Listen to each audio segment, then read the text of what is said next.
damos la bienvenida a todos a un nuevo culto de estudio bíblico y oración que estamos celebrando aquí en la Iglesia Evangélica Bautista de Reus, el último de este año 2020. Y los que habéis estado siguiendo los estudios, pues sabéis que básicamente es una grabación del estudio que hicimos el día anterior y luego pues comparto con vosotros los temas de oración que estamos orando como iglesia. Así que vamos a pasar al tiempo de estudio ya. Voy a hacer una primera oración y pasaremos directamente a lo que es el estudio.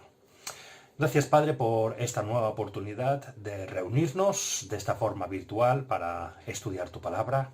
Gracias que cada vez que nos acercamos a ella, pues tú nos vas enseñando cosas, recordando cosas que quizás sabíamos, pero se nos había olvidado, y también pues mostrándonos cosas nuevas cada vez que abrimos tu Biblia. Te pedimos, Padre, ahora que bendigas el estudio, que nos hables a cada uno, que nos des esa humildad a todos para no solamente escuchar, sino ponerlo en práctica con la ayuda de tu Espíritu Santo en nosotros, y que todo lo que aprendamos lo usemos para la gloria y honra de tu nombre. También gracias, Padre, porque podemos tener ese tiempo de oración. Gracias porque podemos orar los unos por los otros, podemos comentar aquellas cosas que nos están preocupando. Y te pedimos, Padre, que con esa confianza de que tú eres el Dios de todo amor, el Dios todopoderoso, pues ponemos todas nuestras peticiones en tus manos, sabiendo que tú los contestarás siempre de la mejor manera. Pues todo esto ahora lo ponemos en tus manos. Amén.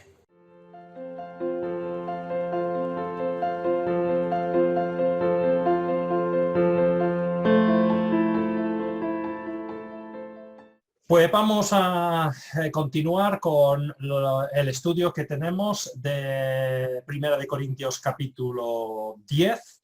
Vamos a entrar en la segunda parte del capítulo esta tarde, que va de los versículos del 14 al 22. Si os acordáis, en las últimas semanas hemos hecho los primeros 13 versículos que el apóstol Pablo ha estado hablando de las enseñanzas que podíamos sacar, los ejemplos que podemos sacar de los israelitas en el desierto. Nos estaba explicando el Señor por apóstol Pablo, explicando que tengamos cuidado porque los israelitas pensaban que como el Señor les había bendecido, les había salvado, les había dado el maná, el agua, estaba acompañándoles, pues que podían vivir como les daba la gana, que no pasaba nada. Y vimos la historia de Israel que su comportamiento muchas veces llevó a problemas graves o al desastre natural.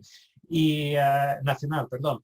Y estábamos viendo que el Señor les está diciendo a los corintios, tened cuidado, no penséis que solamente porque vais a la iglesia, os habéis bautizado o tomáis la Santa Cena, pues podéis vivir como os da la gana. No, tenéis que vivir una vida de obediencia. Así que vamos a entrar ahora en la segunda parte de este capítulo, que va desde los versículos 14 hasta el versículo 22. Voy a leer los 8 o 9 versículos, aunque no vamos a hacer todos estos versículos esta tarde. 1 de Corintios 10, versículo 14, dice: por tanto, mis queridos hermanos, huid de la idolatría. Me dirijo a personas sensatas. Juzgad vosotros mismos lo que digo. Esa copa de bendición por la cual damos gracias no significa que entramos en comunión con la sangre de Cristo. Ese pan que partimos no significa que entramos en comunión con el cuerpo de Cristo. Hay un solo pan del cual todos participamos. Por eso, aunque somos muchos, formamos un solo cuerpo. Considerad al pueblo de Israel como tal. ¿No entran en comunión con el altar los que comen de lo sacrificado? ¿Qué quiero decir con esta comparación? Que el sacrificio de los gentiles ofrecen a los ídolos sea algo, o que el ídolo mismo sea algo. No, sino que cuando ellos ofrecen sacrificios, lo hacen para los demonios, no para Dios. Y no quiero que vosotros entréis en comunión con los demonios. No podéis beber de la copa del Señor y también de la copa de los demonios. No podéis participar de la mesa del Señor y también de la mesa de los demonios. O vamos a provocar a celos el Señor. ¿Somos acaso más fuertes que Él? Recordemos, y tenemos que volver a esto constantemente, que el tema general, y podemos olvidarnos porque ya desde el tema 8 estamos tratando desde el capítulo 8 estamos tratando este tema, pero recordemos que el tema que Pablo está tratando desde el capítulo 8 es acerca de la carne sacrificada a los ídolos. Los corintios habían hecho llegar una pregunta a Pablo acerca de la carne sacrificada a los ídolos. Y en el versículo 4 de ese mismo capítulo 8 había dicho, de modo que en cuanto a comer lo sacrificado a los ídolos, sabemos que un ídolo no es absolutamente nada y que hay un solo Dios. Y aunque este es el punto de partida, como ya vimos en su día, Pablo, como ya podéis ver, lleva casi 3 capítulos tratando el tema de los fuertes y los débiles, o los que son conocidos como los fuertes en la fe y los débiles en la fe. Los fuertes, los corintios fuertes en la fe, decían, como ya hemos visto varias veces, que la carne sacrificada a ídolos se podía comer tranquilamente porque el ídolo no es nada y aunque el animal haya sido sacrificada delante de un ídolo, no afecta la carne para nada. Los cristianos que se conocen como los corintios débiles, ellos pensaban que sí, que el ídolo aún tenía cierto poder y cuando un animal era sacrificado delante de un ídolo, su carne quedaba infectada, quedaba afectada por ese ídolo y si el cristiano lo comía, pues podía tener problemas. Pero ya ha resuelto el problema de los débiles en 1 Corintios 8:4. Dice, sabemos que un ídolo no es absolutamente nada y que solo hay un Dios. Pero como hemos estado viendo, a partir de ahí Pablo, o el Señor por el apóstol Pablo, ha estado hablando a los corintios fuertes. Y les ha estado recordando que aunque tengan razón que el ídolo no es nada, deben tener ciertas cosas en mente siempre. Vimos, entre otras cosas, que los cristianos debemos recordar que nuestras acciones tienen consecuencias. 1 Corintios capítulo 8 y los versículos del 7 y el versículo 10 dice, pero no todos tienen este conocimiento, no todos entienden que el ídolo no es nada. Algunos siguen tan acostumbrados a los ídolos que cuando comen carne a sabiendas de que ha sido sacrificada a un ídolo, su conciencia se contamina por ser débil. Y el versículo 10, porque si alguien de conciencia débil te ve a ti que tienes este conocimiento, comer en el templo de un ídolo, no se sentirá animado a comer lo que ha sido sacrificado a los ídolos. Así que está diciendo, cuidado, porque aunque tengáis derecho a comer esa carne, vuestras acciones siempre tienen consecuencias y podéis acabar haciendo daño a otras personas en la iglesia. La segunda cosa que vimos en el capítulo 9 es que somos llamados, los cristianos, no a buscar nuestro propio bien, aunque tengamos derecho a ese bien, sino el bien de la iglesia. Y el apóstol Pablo ahí, sobre todo en el capítulo 9, habló de sus derechos como apóstol y sobre todo el derecho que él tenía de percibir, de recibir un salario para poder vivir mientras estaba trabajando en Corinto. Pero dejó claro que aunque tiene ese derecho, lo rechazó ese derecho por el bien de la iglesia. 1 Corintios 9:12, si otros tienen derecho a este sustento de parte vuestra, ¿no lo tendremos aún más nosotros? Sin embargo, no ejercimos este derecho, sino que lo soportamos todo con tal de no crear obstáculo al Evangelio de Cristo. Así que el objetivo del cristiano siempre es el bien mayor de la iglesia. Y por último, lo que hemos estado viendo al inicio de este capítulo 10 de Corintios, nuevamente hablando a los fuertes, estaba diciendo, no seamos arrogantes, porque los fuertes pensaban, como yo tengo esto claro, y como yo soy muy espiritual, puedo hacer lo que me da la gana. Y veremos que algunos, y comenzaremos a ver esto hoy, incluso entraban en la idolatría, porque si el ídolo no es nada, pues tampoco la idolatría, ir al culto al ídolo tampoco es nada.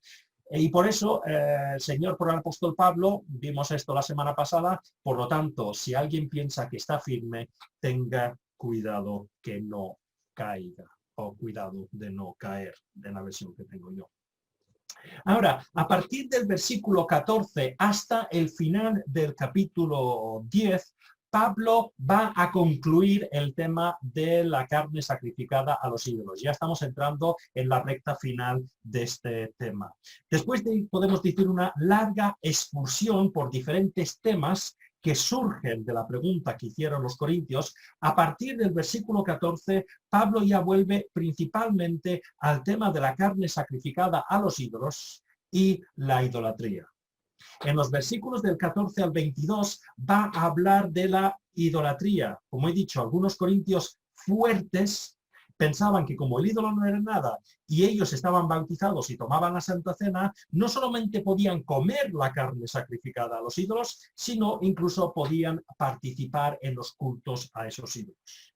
Y luego, esto ya lo veremos más adelante, en los versículos del 23 al 31, que concluye esta sección, pues Pablo va a poner algunos ejemplos prácticos de cómo debemos poner en práctica en la vida diaria las enseñanzas que ha estado explicando en estos capítulos. Entonces vamos a entrar en los versículos del 14 al 17. Ya os digo, hoy el estudio será un poquito más breve de lo que es habitualmente. Solo vamos a hacer 2 versículos, sencillamente porque los versículos del 16 al 17 es un tema profundo, interesante, acerca de la Santa Cena, y quiero dedicar tiempo a esos versículos acerca del significado de la Santa Cena. Y no quiero comenzarlo hoy, teniendo en cuenta que ya entramos en fiestas la semana que viene y durante unas semanas no estaremos haciendo el culto y no quiero tener que repetirlo otra vez en enero. Así que solo vamos a mirar los versículos del 14 al 15 hoy. Y dice el versículo 14, por tanto, mis queridos hermanos, huid de la idolatría.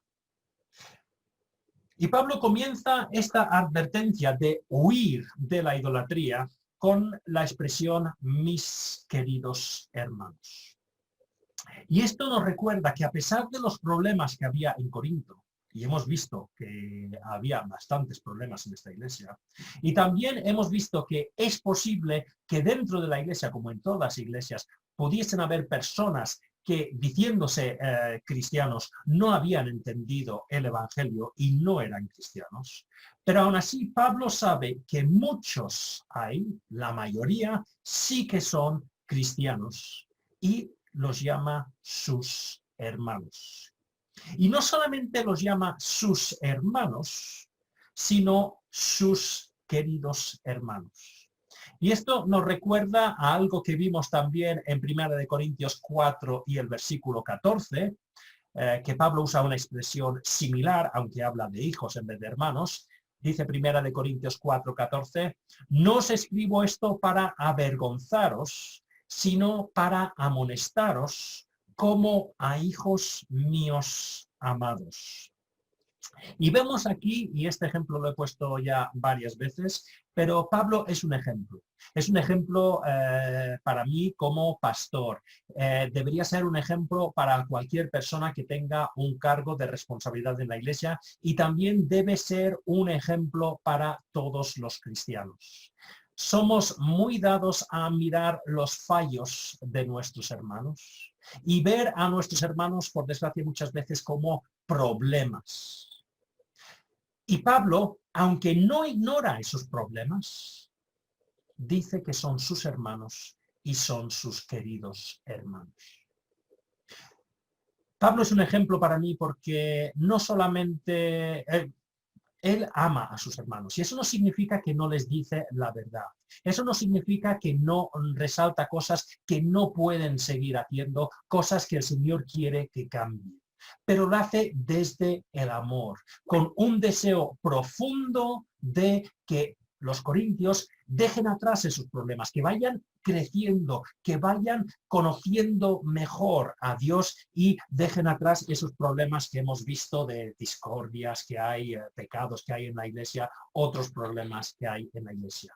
Entonces, es un ejemplo porque las amonestaciones, incluso cuando decimos esto no puede ser, se debe hacer cuando estamos hablando a los cristianos desde el amor, con un deseo de que mi hermano no lo vea sencillamente como un problema, sino como vemos aquí con el apóstol Pablo, no solamente lo ve como un hermano, os digo hermanos porque tengo la obligación, porque el Señor me lo dice, no nos dice mis queridos hermanos, o como vemos en 1 Corintios 4, 14, mis hijos amados. Así que es un ejemplo para que nos centremos no solamente en los problemas, que si están ahí hemos de ayudar, pero desde el amor, diciendo la verdad, pero con el deseo de que nuestros hermanos, cada uno, nos vayamos edificando y nos vayamos ayudando los unos a los otros. Pero volvemos al versículo 14. Dice, por tanto, mis queridos hermanos, huid de la idolatría. Y vemos aquí la palabra huir de la idolatría. Pablo usa esta palabra en más de una ocasión. También la ha usado en 1 Corintios 6, 18, cuando hablaba de la inmoralidad sexual. Huyan de la inmoralidad sexual. Todos los demás pecados que una persona comete quedan fuera de su cuerpo, pero el que comete inmoralidades sexuales peca contra su propio cuerpo. Entonces vemos aquí que huyan de la idolatría, que huyan de la inmoralidad sexual. Si miramos la palabra huir en el original, significa escaparse, significa salir corriendo. Al usar esta palabra, el Señor nos está diciendo que reconozcamos los peligros del pecado, que no juguemos con esto. No nos acerquemos a estas cosas, a la idolatría, a la inmoralidad sexual o muchos otros pecados que vemos en la Biblia. La idea es todo lo contrario. Quizás el ejemplo que pondríamos es que debemos tratar la idolatría, la inmoralidad sexual o los otros pecados como trataríamos a un animal salvaje si lo encontráramos caminando por el bosque. Si yo voy caminando por el bosque y veo a distancia un oso que está devorando un ciervo, podéis llamarme cobardes, pero yo salgo corriendo. Yo no me voy a acercar, oye, pues mira, me voy a acercar y a ver lo que está pasando. No, porque puede ser que como postre quiere comerme a mí. Así que la idea es que salgamos corriendo. No jugamos con estas cosas. Y Pablo está diciendo esto, no juguemos con estas cosas. Huyamos. El Señor nos está diciendo, no juguemos con estas cosas, huyamos de estas cosas. Ahora, podemos en un sentido pensar, oye, el apóstol Pablo aquí se está contradiciendo un poquito. Porque si volvemos a 1 Corintios capítulo 8, y vamos a leer algunos versículos, vemos como si no está siendo tan tajante en 1 Corintios 8 como lo está siendo en 1 Corintios capítulo 10. Versículo 6 dice, para nosotros no hay más que un solo Dios, el Padre de quien procede todo y para el cual vivimos. Y no hay más que un solo Señor, es decir, Jesucristo, por quien todo existe y por medio del cual vivimos. Y en los versículos del 9 al 10 leemos, sin embargo, tened cuidado que tu libertad no se convierta en motivo de tropiezo para los débiles. Porque si alguien de conciencia débil te ve a ti que tienes este conocimiento comer en el templo de un ídolo, ¿no se sentirá animado a comer lo que ha sido sacrificado a los ídolos? Y parece que está siendo un poquito más suave aquí, no está siendo tan drástico, tan tajante, porque en primer lugar vemos en el versículo 6 que vuelve a la idea de que, oye, los ídolos no son nada, solo Dios es Dios de verdad. Y luego incluso dice, el problema es que tus acciones pueden causar dificultad a los débiles en la fe. Y encima, si vemos al final del versículo 10, dice, habla de incluso comer en el templo de un ídolo, como si es permitido ir a comer al templo de un ídolo. ¿Cómo hemos de entender esto si en el capítulo 10 acabamos de leer huid de la idolatría? ¿Cómo huyes de la idolatría si en el capítulo 8 Pablo está diciendo cuando coméis en el templo de los ídolos? Pues hay dos cosas que hay que tener en cuenta. En primer lugar, el capítulo 8, o el tema, mejor dicho, del capítulo 8, no es tanto los peligros de la idolatría. Pablo está tratando en 1 Corintios 8 el tema de de que nuestras acciones pueden hacer daño a otros cristianos. Que no mencione los peligros de la idolatría en el capítulo 8 no significa que no hayan peligros, sino no es el tema central. ¿Vale? Pero eso nos lleva al tema de, ¿y esto de comer en el templo de un ídolo, cómo lo hemos de entender? Porque lo lógico sería, y ni os acerquéis al templo de un ídolo. Para entender quizás este versículo del capítulo 8, hemos de entender la función que tenían los templos en el Imperio Romano.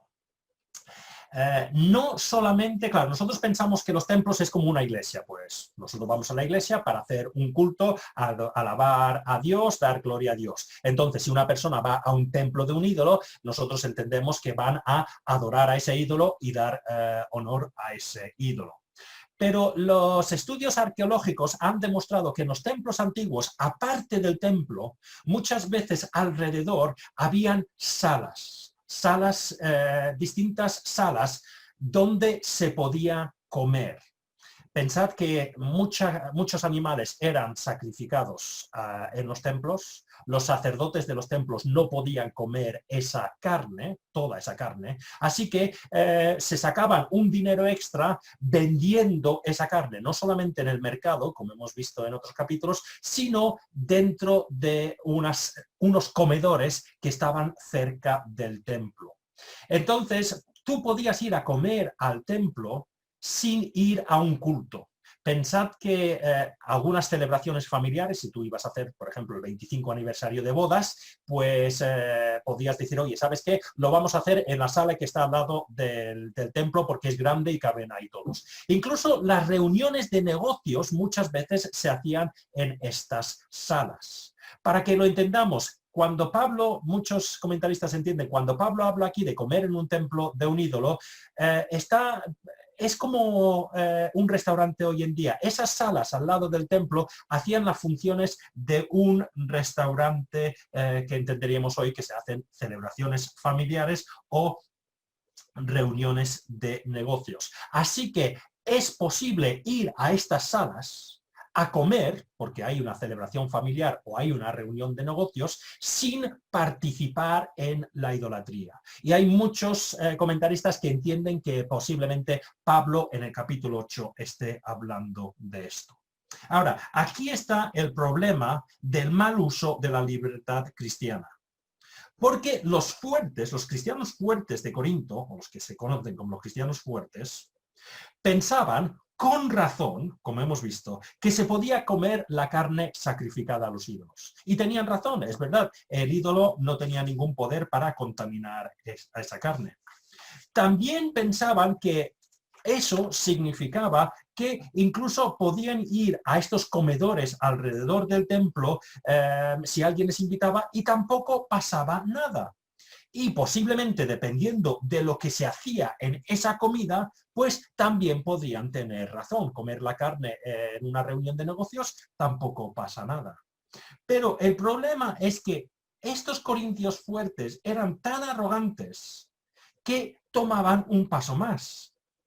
Si puedo comer la carne, si puedo ir a comer ahí, tampoco pasa nada si me quedo al culto que celebran antes o después de esa comida. Si, oye, hemos comido, vamos a hacer el culto, oye, pues si he comido la carne, he ido al restaurante que está al lado, la sala de comedor que estaba al lado, pues tampoco pasa nada a entrar a participar en el culto que se hacía así. Pablo está diciendo aquí, cuidado, no seáis arrogantes, debéis huir de la maldad. Y es una cosa que debemos tener en cuenta los cristianos. Demasiadas veces tomamos el pecado demasiado a la ligera. Pensamos que, bueno, tampoco pasa nada. Y vamos acercándonos a ese oso. y luego nos damos cuenta que estamos siendo comidos por ese oso. Por eso el Señor, por el apóstol Pablo, está diciendo: tomad en serio el pecado, no os pongáis en situaciones donde podéis acabar cayendo. Por eso está diciendo: huid de la idolatría. Satanás constantemente nos está tentando de esta manera. En un sentido, es la misma tentación que hizo a Eva en el huerto de Edén. No te preocupes, no vas a morir si comes del árbol que Dios lo ha prohibido. Tú puedes hacerlo, tú serás entonces como Dios. Tú puedes hacerlo. Y muchas veces, pues, Satanás nos va diciendo: oye, Michael, que no pasa nada, acércate un poquito más. Esas normas son para cristianos más débiles que tú. Tú eres muy espiritual, a ti no te va a afectar. Y eso hace que finalmente nos acerquemos demasiado y acabemos cayendo. No hemos de jugar con el pecado, hemos de darle la importancia que tiene. Y el Señor le está diciendo: cuidado. No seáis arrogantes, como hemos estado viendo en todo este capítulo. No penséis que sois tan fuertes que es imposible que os afecte. Tened mucho cuidado, sobre todo aquí hablando de la idolatría. Primera de Juan, capítulo 5 y el versículo 21, vemos que el apóstol aquí, el apóstol Juan, pues da una idea similar. Queridos hijos, apartaros de los ídolos. No juguemos con estas cosas, no pensemos que, como hemos visto, yo soy tan espiritual, tan fuerte que a mí no me puede afectar. Como vamos a ir viendo en los siguientes versículos, habían ciertas personas que sí habían comenzado a comer la carne, no pasaba nada, habían ido al restaurante, dependiendo de la situación tampoco era pecado, pero a ir siendo tan arrogantes, pues se habían metido ya en la boca del león, estaban ya practicando la idolatría. Entonces, continuamos con el versículo 15. Después de decir que huyan de la idolatría, dice otra cosa que es: me dirijo a personas sensatas. Juzgad vosotros mismos lo que digo. Nuevamente, aquí Pablo nos recuerda que en general está tratando con creyentes. Habla de los corintios como personas sensatas. Otras versiones hablan de personas prudentes, inteligentes o sabias. Pablo ya ha tratado el tema de la sabiduría en esta carta. Y no voy a entrar mucho, pero si os acordáis, en los primeros capítulos hablaba mucho de la sabiduría, la diferencia entre la sabiduría humana y la sabiduría de Dios. Algunas veces, como hemos dicho, Pablo tiene que hasta casi ridiculizar a los corintios, de decir: oye, ¿os pensáis tan inteligentes? Pero como vimos en su día, se pensaban tan inteligentes no porque medían las cosas como Dios quería, sino que lo medían con sabiduría humana. Por ejemplo, en 1 Corintios capítulo 4 y el versículo 10, Pablo irónicamente está diciendo: por causa de Cristo, nosotros somos los ignorantes, vosotros en Cristo sois los inteligentes. Los débiles somos nosotros, los fuertes sois vosotros. A vosotros se os estima, a nosotros se nos desprecia. Está diciendo: uy, sois tan espabilados ahí en Corinto, tenéis las cosas tan claras que me superáis a mí. Dice: por causa de Cristo, nosotros somos los ignorantes. El apóstol Pablo y los otros apóstoles somos los ignorantes, mientras que vosotros sois tan sabios. Pero ya vimos en su día que estaba siendo irónico, porque es que realmente ellos, pensándose inteligentes, realmente estaban eran necios. Pero también vimos en los primeros capítulos de Corintios que si estamos en una relación con Dios y permitimos que Él vaya trabajando en nosotros, Él nos da su sabiduría para medir las cosas conforme a sus valores. 1 Corintios 2, no vamos a leerlo todo, pero vamos a resaltar algunos versículos que ya vimos en su día. 1 Corintios 2, 6. En cambio, hablamos con sabiduría entre los que han alcanzado madurez, pero no con la sabiduría de este mundo, ni con la de sus gobernantes, las cuales terminarán en nada. Está recordando que la sabiduría humana a la larga no sirve de nada. Por muy inteligentes que nos pensemos los seres humanos, llegará un momento que se demostrará, cuando el Señor vuelva, que esa sabiduría humana no ha servido de nada. Versículo 12. Nosotros no hemos recibido el Espíritu del mundo, sino el Espíritu que procede de Dios, para que entendamos lo que por su gracia Él nos ha concedido. Tenemos el Espíritu de Dios que nos hace entender las cosas. Y versículo 16. ¿A quién ha conocido la mente del Señor? Para que pueda instruirlo. Nosotros, por nuestra parte, tenemos la mente de Cristo. Entonces, teniendo esta sabiduría, me dirijo a personas sensatas, juzgad vosotros mismos lo que digo. Pablo va ahora a entrar en un argumento. Como digo, no vamos a entrar en este argumento, pero les va a decir, vale, os voy a explicar una cosa acerca de la Santa Cena. Y juzgad vosotros si cuando explico lo que significa la Santa Cena, si tiene lógica que vosotros, después de participar en la Santa Cena y lo que significa la Santa Cena, que es lo más importante, si tienen alguna lógica que vayáis a participar en la idolatría. Y esto es algo que debemos tener en cuenta. Hemos visto que Dios nos ha dado todo lo necesario para vivir la vida como Él quiere. Y una de las cosas que nos ha dado es esa sabiduría. El Espíritu Santo dentro de nosotros nos hace poder comprobar las cosas con la ayuda de la Biblia para saber cuál es la voluntad de Dios. Pero volviendo al tema que vimos al inicio de Corintios, la pregunta que debemos hacernos es ¿cómo estamos midiendo las cosas? ¿Lo estamos midiendo con la sabiduría humana? ¿Seguimos pensando como siempre hemos pensado y le damos importancia a las cosas que este mundo da importancia? ¿O estamos midiendo las cosas guiados por Dios? Porque si no, no podemos juzgar.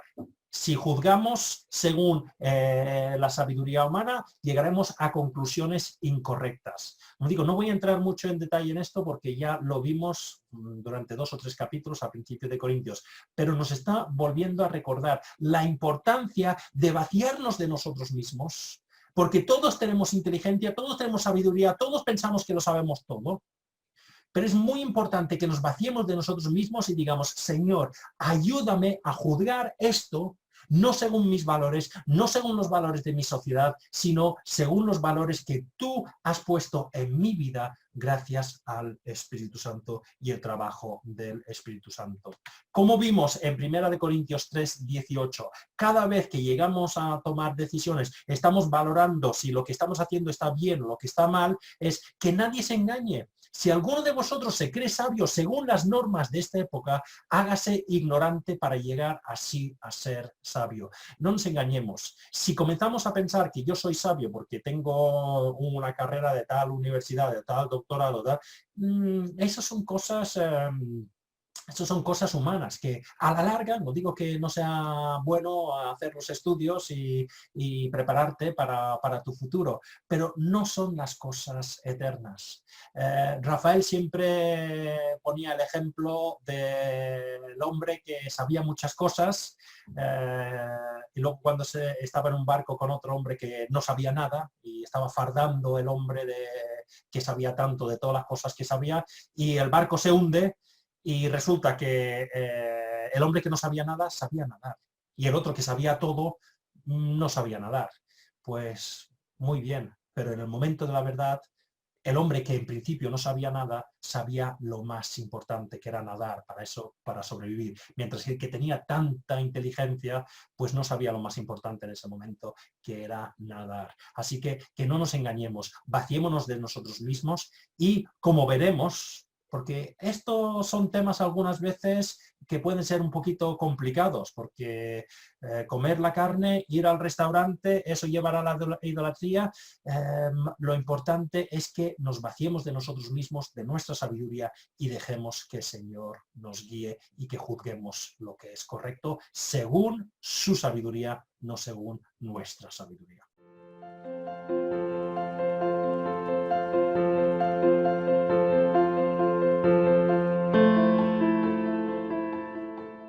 Pues después de acabar el estudio vamos a pasar al tiempo de oración. Os invitamos ahora en vuestras casas a orar por los temas que van a salir en pantalla ahora, que son los temas que oramos ayer por la tarde. Como veis, pues estábamos pidiendo al Señor que nos ayude a tomar en serio el pecado, lo malo, y que no juguemos con estas cosas, sino como hemos visto hoy, que huyamos de lo malo. En ese sentido también estamos pidiendo por nuestro testimonio como iglesia en estos momentos, que nos ayude el Señor a compartir nuestra fe, ser de luz, consuelo y ayuda en estos momentos. También estamos orando por los cultos y el sentimiento de iglesia. Es verdad que no podemos reunirnos como nos reuníamos antes, pero es importante que nos sigamos reuniendo cuando podamos y de estas formas virtuales para ir preocupándonos los unos por los otros, ayudándonos en nuestro crecimiento espiritual, orando los unos por los otros. Seguimos orando por las obras y Dios mediante en los próximos meses ya podemos finalizar ese proyecto de reforma de la fachada de la iglesia, y obviamente pues estamos orando por la situación sanitaria. Los datos no están siendo muy buenos esta semana, pues estamos pidiendo que el Señor dé sabiduría a nuestros gobernantes, a los expertos que nos están aconsejando, también que nos dé sabiduría y sensatez a la población en general para respetar esas normas, para que podamos vivir lo mejor posible en estos momentos difíciles. También hay algunos otros temas que hemos ido pasando, temas ya más personales, pues os invitamos ahora a todos a pausar el vídeo, a tener un tiempo de oración en vuestras casas, y cuando acabe este tiempo pues se acabará el vídeo con una última oración que haré yo.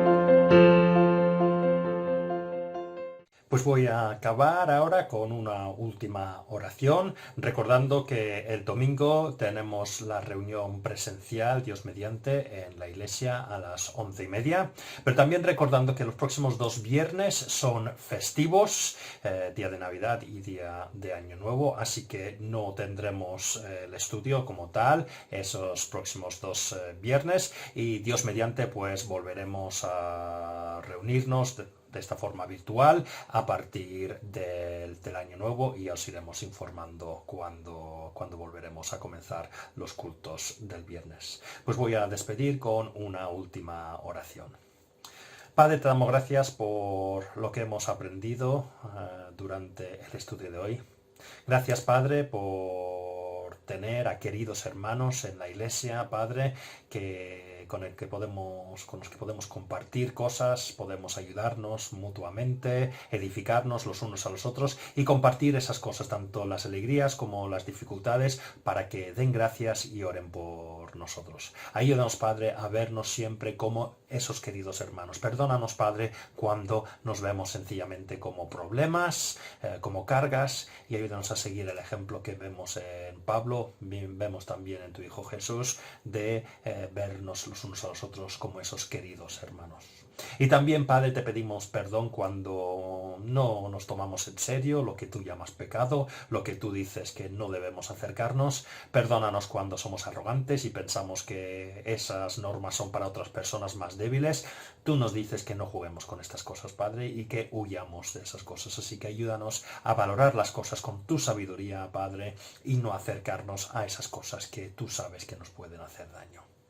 Gracias también, Padre, por haber podido entregar esas preocupaciones que tenemos. Gracias porque podemos darte gracias por oraciones que has ido contestando, y las nuevas preocupaciones que podemos tener, Padre, pues nuevamente los ponemos en tus manos, sabiendo, como decimos siempre, que tú eres el Dios todopoderoso, el Dios de todo amor, el Dios que quiere lo mejor para nosotros. Así que ponemos todo en tus manos con esa confianza, que aunque nosotros hay cosas que no podemos entender, pero tú ves las cosas mucho mejor que nosotros, tienes una visión más completa que nosotros, y tú sabes lo que es lo mejor para nosotros a la larga, y con esa confianza, Padre, pues ponemos todo en tus manos. Bendice el culto del domingo y que tu nombre sea glorificado en todo lo que hagamos. Todo esto lo pedimos en tu nombre. Amén.